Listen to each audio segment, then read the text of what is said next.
प्रपीड़न के बारे में। क्या? प्रपीड़न,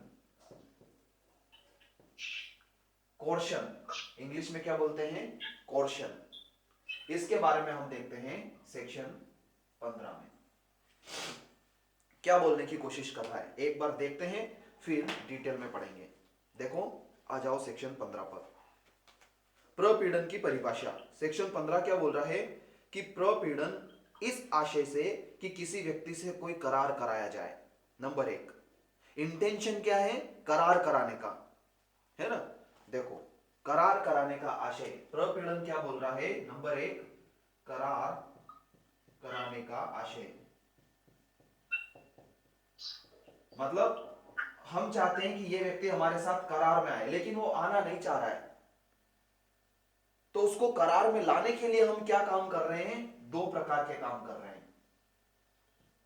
कौन से दो प्रकार के काम कर रहे हैं? डेफिनेशन आगे स्पष्ट करती है। देखो, इस आशय से कि किसी व्यक्ति से कोई करार कराया जाए, कोई ऐसा कार्य करने की धमकी देना जो भारतीय दंड संहिता, जो कि अब भारतीय न्याय संहिता हो गई है, द्वारा निषिद्ध है। ऐसा कार्य करने की धमकी देना जो बीएनएस द्वारा निषिद्ध है ना, ऐसा कार्य करने की धमकी देना, धमकी जो बीएनएस के अंतर्गत निषिद्ध है। क्या निषिद्ध है बीएनएस के अंतर्गत? क्या किसी व्यक्ति की हत्या करने की हम धमकी दें, हत्या बीएनएस के अंतर्गत निषिद्ध है। मारपीट बीएनएस के अंतर्गत निषिद्ध है। किडनैपिंग बीएनएस के अंतर्गत निषिद्ध है। और भी इसी प्रकार के बहुत सारे ऑफेंस जो बीएनएस के अंतर्गत रोके गए हैं। ऐसे अपराध करने की धमकी देना, इसने बोला ऐसा कार्य करने की धमकी देना, लेकिन चूंकि बीएनएस उनको अपराध मानती है, तो हम ये कह सकते हैं कि ऐसे जो बीएनएस में परिभाषित है, ऐसे अपराध करने की धमकी अगर आप दे रहे हो और उसके माध्यम से क्या करा रहे हो? कोई करार करा रहे हो, तब हम क्या कहेंगे? भैया तुमने प्रपीड़न किया, कोर्शन किया। यह है मतलब। दूसरा मतलब क्या है? देखो, डेफिनेशन आगे क्या बोलती है?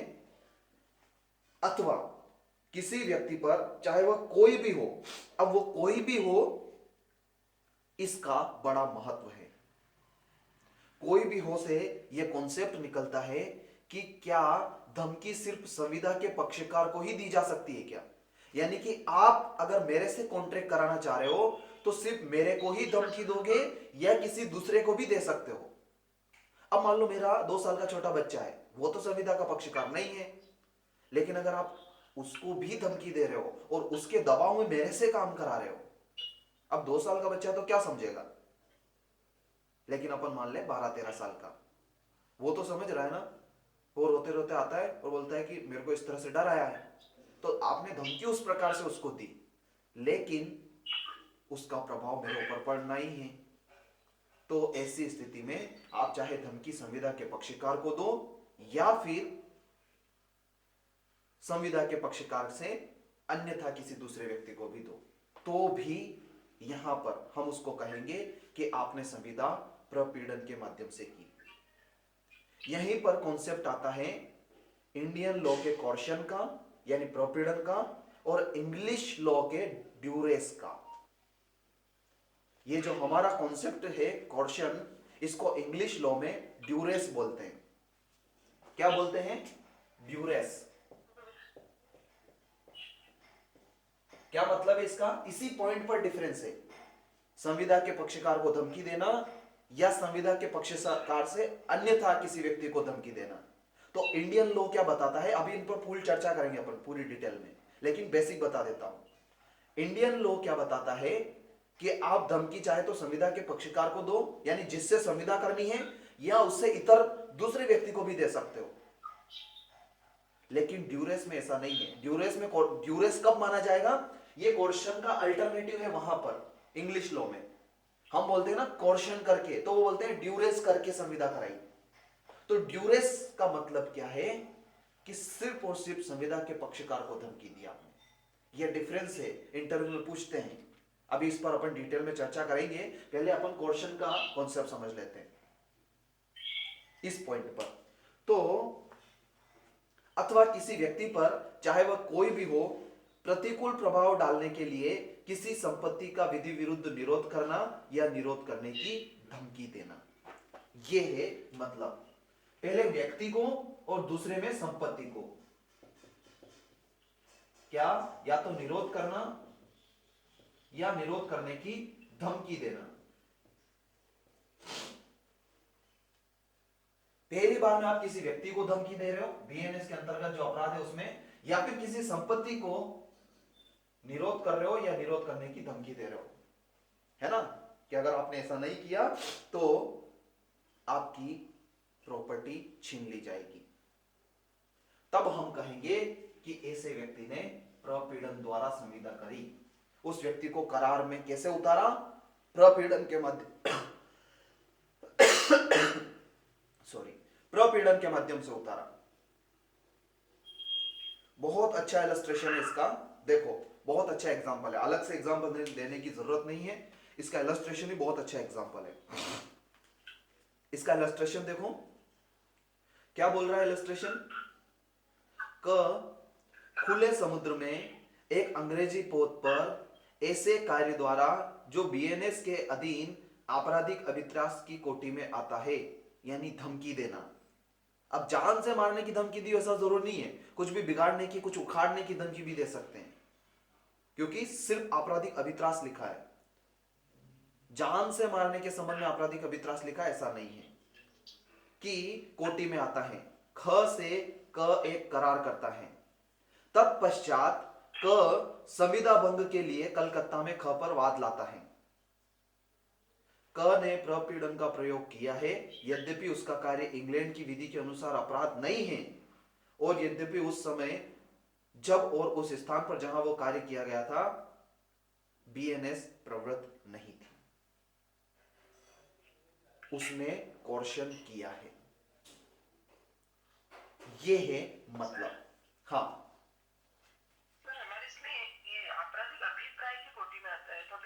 हाँ, अभित्रास करो उसको, आपराधिक अभित्रास, क्रिमिनल इंटिमिडेशन,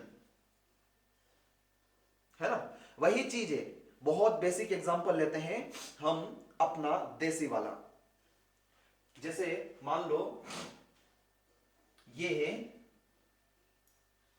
4 लेन, इधर बीच में डिवाइडर बनते हैं, और ये इधर जाने का रास्ता और ये इधर आने का रास्ता, ये 4 लेन सड़क है ना।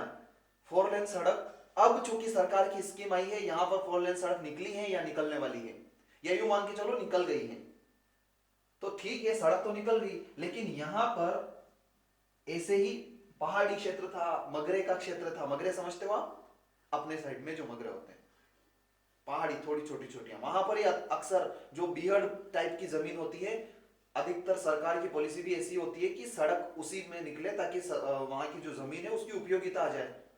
जबरदस्ती किसी के खेतों में सड़क निकालना ये थोड़ी है। कोशिश वो ये करते हैं कि जो उपयोगी जमीन नहीं है वहां पर सड़क निकालें। अब बीच में आती है तो लेते ही हैं, वो उनको मुआवजा देकर के जमीन ले ही लेते हैं किसानों की, लेकिन पहली प्राथमिकता में कोशिश ये रहती है कि जो अनुपयोगी जमीन है उन पर हम सड़क निकालने की कोशिश करें।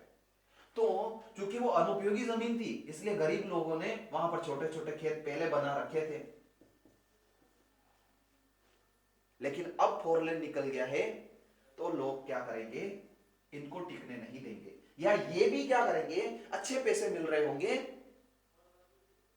तो इनको बेचने के लिए सोचेंगे। तो कोई मान लो ये 4 खेत थे, उसमें से 1 2 3 ये तो बेच के निकल गए, लेकिन ये व्यक्ति सोच रहा है कि चलो यार मेरे पास तो इतने पैसे नहीं है, लेकिन हो सकता है कि मेरे बच्चे का भविष्य सुधर जाए, मैं इसको थोड़ी देर के लिए रोक के रखता हूं, आएंगे उसके पास पैसे तो वो इसका उपयोग ढंग से करेगा, या मैं भी करूंगा तो थोड़े बाद में करूंगा ताकि अच्छी रेट मिल जाए। वहां पर जिस व्यक्ति ने ये जमीन ली वो कोशिश करना चाह रहा है कि मैं इसकी जमीन भी हड़प लूं,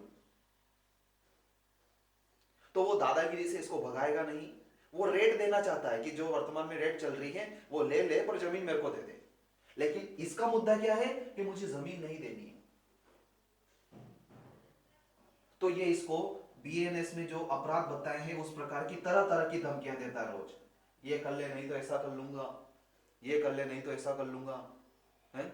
इधर पास में शराब का ठेका खोल दिया, शराबी लोग इधर आके बैठने लग गए, इरिटेट करने लग गए।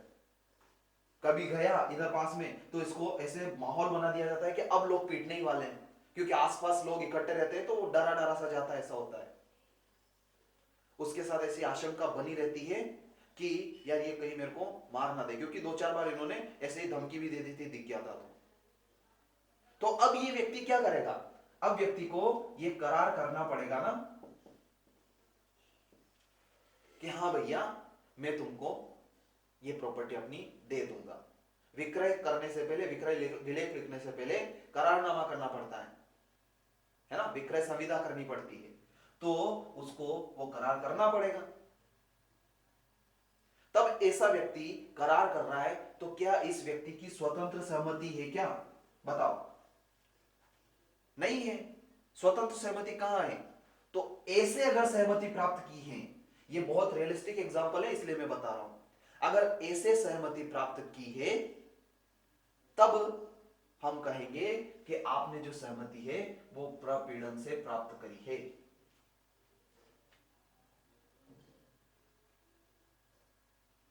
और अगर आपने प्रपीड़न से ऐसी सहमति प्राप्त की है तो अब आप आ जाओ सीधे सेक्शन 19 पर। क्यों सेक्शन 19 पर? क्योंकि अगर कोई व्यक्ति प्रपीड़न के माध्यम से सहमति प्राप्त करता है तो उसका उस संविदा का प्रभाव क्या होगा। तो सेक्शन 19 हमको क्या बताता है कि ऐसी संविदा शून्यकरणीय होती है।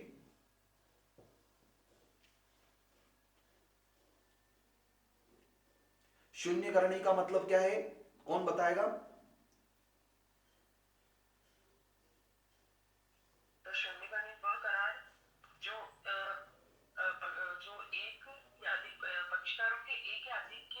पक्षकारों के उस पे तो विकल्प पर तो